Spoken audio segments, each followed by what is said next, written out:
29 सितंबर 2008 के दिन महाराष्ट्र के मालेगांव में एक बम ब्लास्ट होता है।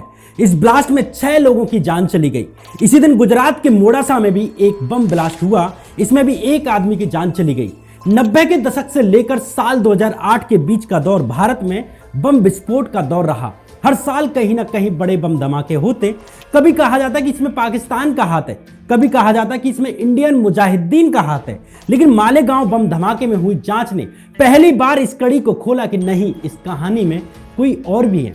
पहली बार किसी बम धमाके में कट्टरपंथी हिंदू संगठनों के नाम सामने आए, क्योंकि इस बार इस बम धमाके की जांच कर रहे थे उस वक्त के सबसे ईमानदार अफसरों में से एक आईपीएस हेमंत करकरे। जिस वक्त मालेगांव बम धमाका हुआ उस वक्त हेमंत करकरे महाराष्ट्र एटीएस के चीफ थे। मालेगांव में हुए बम धमाके के तुरंत बाद ही पाकिस्तान और इस्लामी आतंकवाद को जिम्मेदार ठहराया जाने लगा, लेकिन हेमंत करकरे ने ईमानदारी से जांच की तो इसके पीछे के हिंदूवादी संगठनों की परतें खुल जाती हैं। इस संगठन का नाम था अभिनव भारत। अभिनव भारत में आरएसएस, विश्व हिंदू परिषद के सदस्यों से लेकर आर्मी के बड़े अधिकारी तक शामिल थे। हेमंत करकरे ने आगे जांच की तो एक लैपटॉप हाथ लगा जिसमें अभिनव भारत की सीक्रेट मीटिंग्स की रिकॉर्डिंग्स थी। इन रिकॉर्डिंग से पता चलता है कि अभिनव भारत का उद्देश्य सिर्फ हिंदू और मुसलमानों को डराना भर नहीं था, बल्कि भारत के बाहर एक निर्वासित सरकार बनाकर भारत की चुनी हुई सरकार पर कब्जा करना था। अभिनव भारत का उद्देश्य हिंदू राष्ट्र की स्थापना करने के लिए भारत के संविधान को बदलना और तिरंगे को हटाकर अपना एक अलग झंडा स्थापित करना था, और इसके लिए तरीका अपनाया था पूरे देश में जगह जगह बम विस्फोट करना। इसलिए पहला सवाल उठता है कि इस सीक्रेट संगठन अभिनव भारत का जन्म कैसे हुआ? इसका भाजपा सांसद प्रज्ञा ठाकुर से क्या संबंध था? आर्मी के बड़े ऑफिसर कर्नल पुरोहित कैसे इजराइल और नेपाल की मदद से भारत में हिंदू राष्ट्र की स्थापना करना चाहते थे? इजराइल के अधिकारियों से इनकी क्या बात हुई थी? मालेगांव के अलावा इन्होंने पहले कहां कहां बम धमाके किए थे जिनका नाम पाकिस्तान और आईएसआई पर डाला गया? अभिनव भारत का आरएसएस से क्या संबंध है? कैसे पकड़े गए अभिनव भारत के आतंकी? जानेंगे आज के इस एपिसोड में। महाराष्ट्र एटीएस चीफ हेमंत करकरे की मौत कसाब की AK-47 से निकली गोली की वजह से हुई।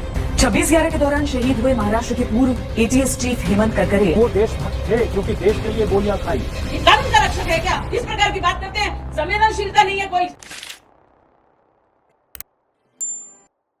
नमस्कार, मैं श्याम मीरा सिंह। इससे पहले कि आगे की कहानी कहूं, सबसे पहले आपसे रिक्वेस्ट है कि वीडियो को लाइक कर दीजिए, और अगर चैनल अभी तक सब्सक्राइब नहीं किया है तो चैनल को भी सब्सक्राइब कर दीजिए, और नीचे जो बेल आइकन का जो निशान दिख रहा है उसे हिट कर दीजिए। इसमें आपकी बमुश्किल 15 सेकंड 10 सेकंड लगेंगी, लेकिन ये हमारे चैनल के लिए बेहद इंपॉर्टेंट है। अब आगे की कहानी।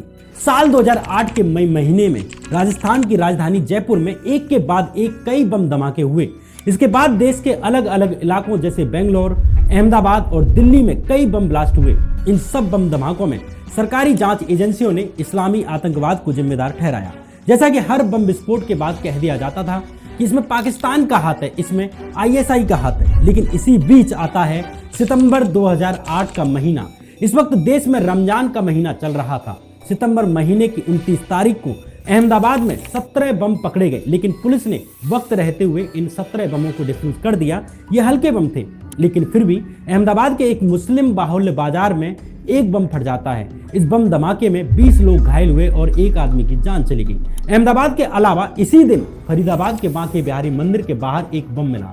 इस बम को भी वक्त रहते हुए डिफ्यूज कर दिया गया। इसी दिन महाराष्ट्र के नासिक जिले के मालेगांव में लोग रात के वक्त रमजान की तैयारी में लगे हुए थे।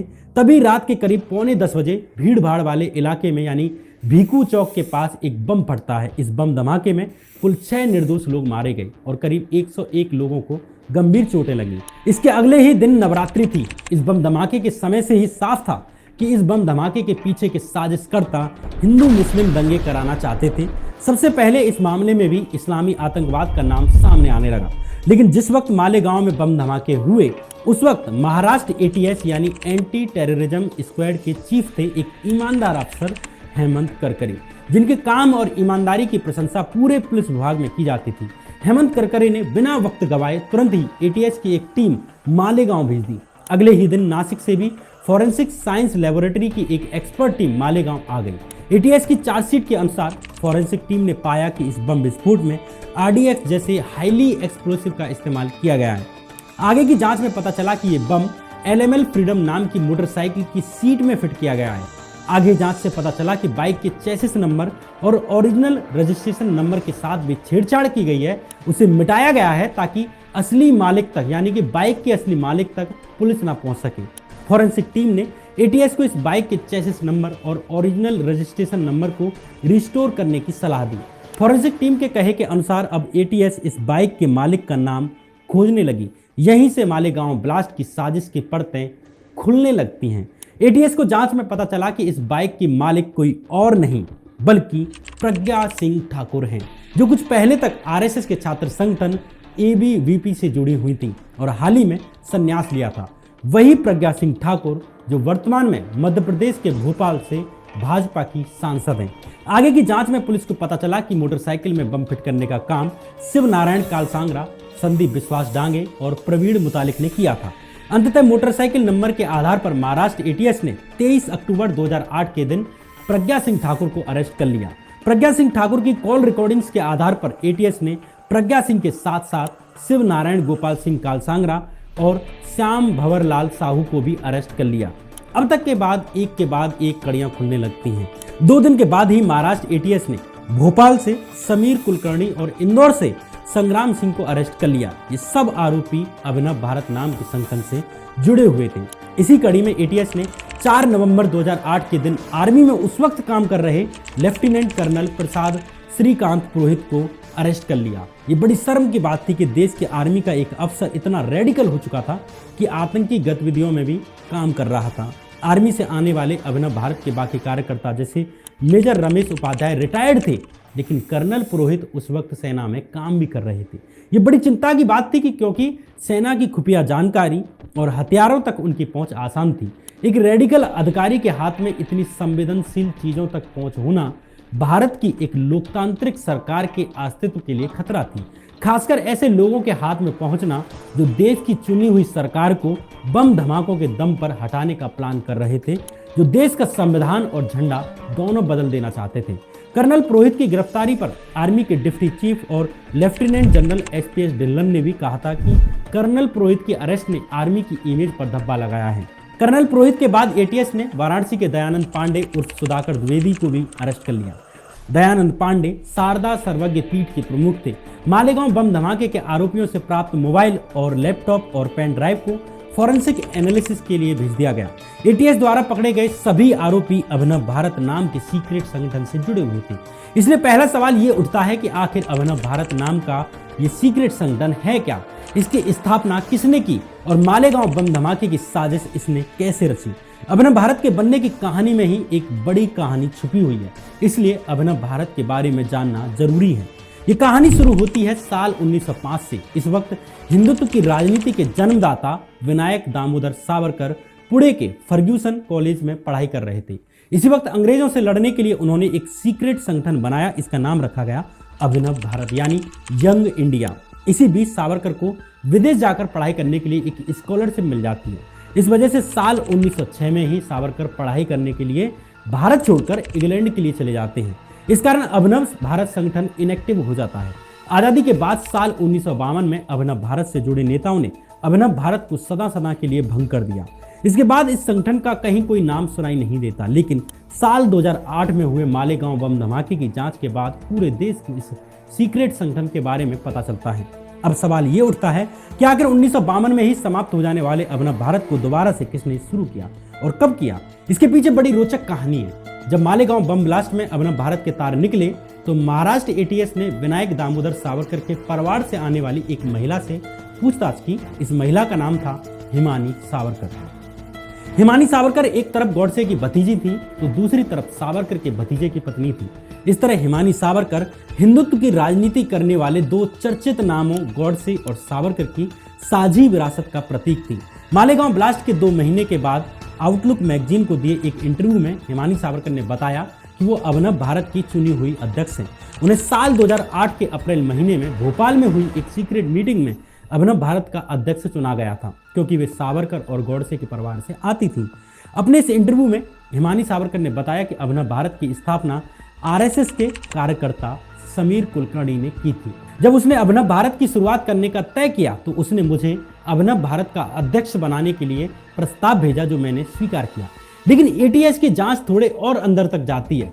क्योंकि हिमानी सावरकर सिर्फ प्रतीकात्मक रूप से अभिनव भारत के अध्यक्ष बनाई गई थी, इसलिए उन्हें संभवतः पूरे गेम के बारे में पता नहीं था। पुणे का रहने वाला समीर कुलकर्णी अभिनव भारत का अध्यक्ष नहीं था, बल्कि सचिव था। अध्यक्ष कोई और था। मालेगांव बम ब्लास्ट में जारी की गई महाराष्ट्र एटीएस की चार्जशीट के अनुसार मालेगांव बम ब्लास्ट का मुख्य सरगना लेफ्टिनेंट कर्नल श्रीकांत पुरोहित ही अभिनव भारत को खड़ा करने के पीछे मुख्य माइंड था।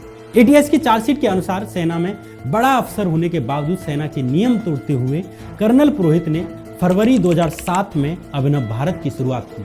अभिनव भारत पर लिखी अपनी किताब में पत्रकार धीरेन्द्र झा लिखते हैं कि कुछ गवाहों के अनुसार कर्नल पुरोहित साल 2006 के जून महीने में करीब 16 लोगों को लेकर वीर शिवाजी के रायगढ़ स्थित किले पर लेकर उन्हें पहुंचता है, जहां उसने अपने ट्रस्ट का नाम अभिनव भारत रखने का निर्णय लिया। इसके बाद इस ग्रुप की अगली मीटिंग 16 दिसंबर 2006 के दिन हुई, लेकिन इस ग्रुप की पहली ऑफिशियल मीटिंग फरवरी 2007 में पुणे में हुई, यानी अजय रहेरकर के घर पर हुई। यहीं पर अभिनव भारत ट्रस्ट को अजय रहेरकर के घर के एड्रेस पर रजिस्टर कराया गया और अजय रहेरकर को इस ट्रस्ट का कोषाध्यक्ष बना दिया गया। आगे ये अजय रहेरकर ही मालेगांव बम धमाके की साजिश रचने का आरोपी पाया जाता है। इस ऑर्गेनाइजेशन को इतना सीक्रेट रखा गया था कि इसके अध्यक्ष होने का क्लेम करने वाली हिमानी सावरकर भी इस बारे में अधिक नहीं जानती थी, या हो सकता है वे जांच को गुमराह करना चाहती हों, इसलिए कंफ्यूजन क्रिएट कर रही हों। लेकिन अगर एटीएस के निष्पक्ष और ईमानदार अधिकारी हेमंत करकरे ना होते तो न जाने कितने ही बम धमाके इस संगठन के द्वारा किए जाते। हिंदू मुस्लिम आपस में एक दूसरे से नफरत भरी नजरों से देखते रहते। पहली बार हेमंत करकरे के नेतृत्व में एक हमले के तुरंत बाद ही पाकिस्तान या आईएसआई पर जिम्मेदारी नहीं डाल दी गई, बल्कि निष्पक्षता से जांच की गई ताकि असली गुनहगारों को पकड़ा जा सके। एटीएस के अनुसार अभिनव भारत ट्रस्ट के रजिस्टर होने के बाद इस ग्रुप की अगली मीटिंग नासिक जिले के परशुराम थिएटर में होती है। एटीएस के अनुसार इस मीटिंग में भाग लेने वाले एक सदस्य ने एटीएस को बताया कि इस मीटिंग में कश्मीर पीठ के शंकराचार्य अमृतानंद देव तीर्थ, जिन्हें सुधाकर द्विवेदी और दयानंद पांडे के नाम से भी जाना जाता है, उन्होंने कहा कि हिंदू धर्म खतरे में है और इसे बचाने के लिए सभी हिंदुओं को साथ आना पड़ेगा। मीटिंग में अपनी बात रखते हुए शंकराचार्य अमृतानंद देव तीर्थ ने मीटिंग की रिकॉर्डिंग के लिए अपना लैपटॉप टेबल पर रख दिया। वहीं कर्नल पुरोहित ने मुसलमानों से लड़ने के लिए बम ब्लास्ट करने की बात कही। इस लैपटॉप में रिकॉर्डिंग हुई मीटिंग्स की रिकॉर्डिंग ही आगे चलकर मालेगांव बम ब्लास्ट मामले की साजिश की परतें खुलती हैं। एटीएस के अनुसार इसके बाद सितंबर 2007 में अभिनव भारत की एक मीटिंग नासिक जिले के देवाली में भी हुई, लेकिन इस मीटिंग में एक नए सदस्य की एंट्री भी हुई। इस आदमी का नाम था बीएल प्रसाद, यानी ईस्ट दिल्ली से भाजपा के सांसद रहे बीएल शर्मा। एटीएस ने जब बीएल शर्मा से पूछताछ की तो बीएल प्रसाद शर्मा ने बताया कि इस मीटिंग में अमृतानंद देवतीर्थ ने कहा कि कर्नल पुरोहित अपने अभिनव भारत संगठन के माध्यम से अखंड भारत बनाना चाहते हैं। हमें कहा गया कि सुधाकर चतुर्वेदी इस संगठन में फुल टाइम काम कर रहे हैं। हमारी मीटिंग करीब 1 घंटे तक चली। इसमें हमने जम्मू कश्मीर में हिंदू महिलाओं के साथ हो रहे रेप और मर्डर के बारे में चर्चा की। इसके बाद मैं दिल्ली चला आया। लेकिन ध्यान देने वाली बात यह है कि यहाँ तक मालेगांव बम ब्लास्ट को लेकर बात नहीं हुई। एटीएस के अनुसार मालेगांव बम ब्लास्ट की साजिश को 25 जनवरी 2008 को हुई मीटिंग में रचा गया, जो फरीदाबाद में हुई थी। ये मीटिंग सेव आवर सोल नाम की संस्था की बिल्डिंग में हुई, जहां अमृतानंद देव तीर्थ रहते थे। अभिनव भारत पर लिखी अपनी किताब शैडो आर्मीज में पत्रकार धीरेन्द्र झा लिखते हैं कि होने को अभिनव भारत एक छोटा सा संगठन था जो महाराष्ट्र केंद्रित था, लेकिन ब्लास्ट की तैयारियां इन्होंने भारत के अलग अलग शहरों में की। एटीएस को जांच में पता चला कि मालेगांव बम ब्लास्ट की तैयारियां 5 मीटिंग्स में पूरी की गई, जिसमें कर्नल पुरोहित ने पूरी साजिश का खाका खींचा। मालेगांव ब्लास्ट के लिए फरीदाबाद में की गई मीटिंग में अभिनव भारत के कार्यकर्ताओं के अलावा आर्मी के अफसर जैसे रिटायर्ड मेजर रमेश उपाध्याय, समीर कुलकर्णी, सुधाकर चतुर्वेदी और अमृतानंद देव तीर्थ, जिसे कि सुधाकर द्विवेदी, सुधाकर धर और दयानंद पांडे के नाम से भी जाना जाता था, ये लोग भी शामिल हुए। इसके बाद ये भोपाल में 11-12 अप्रैल 2008 में मिलते हैं। एटीएस के अनुसार इस बार की मीटिंग में आरएसएस की छात्र विंग एबीवीपी से जुड़ी हुई प्रज्ञा ठाकुर भी शामिल रहीं। इस मीटिंग में कर्नल पुरोहित ने बम विस्फोट की सामग्री अरेंज करने की जिम्मेदारी अपने ऊपर ली। वहीं प्रज्ञा ठाकुर ने बम विस्फोट करने के लिए लोग अरेंज करने की जिम्मेदारी अपने ऊपर ली। इसी मीटिंग में सभी आरोपियों ने मुस्लिम बाहुल्य मालेगांव में ब्लास्ट करने पर सहमति जताई। इसके बाद 11 जून 2008 के दिन इंदौर के सर्किट हाउस में तीसरी मीटिंग की गई। एटीएस की चार्जशीट के अनुसार इस तीसरी मीटिंग में साध्वी प्रज्ञा ठाकुर ने रामचंद्र कालसांगरा और संदीप डांगे को अमृतानंद देवकील से मिलाया, जिनका काम मालेगांव में बम प्लांट करना था।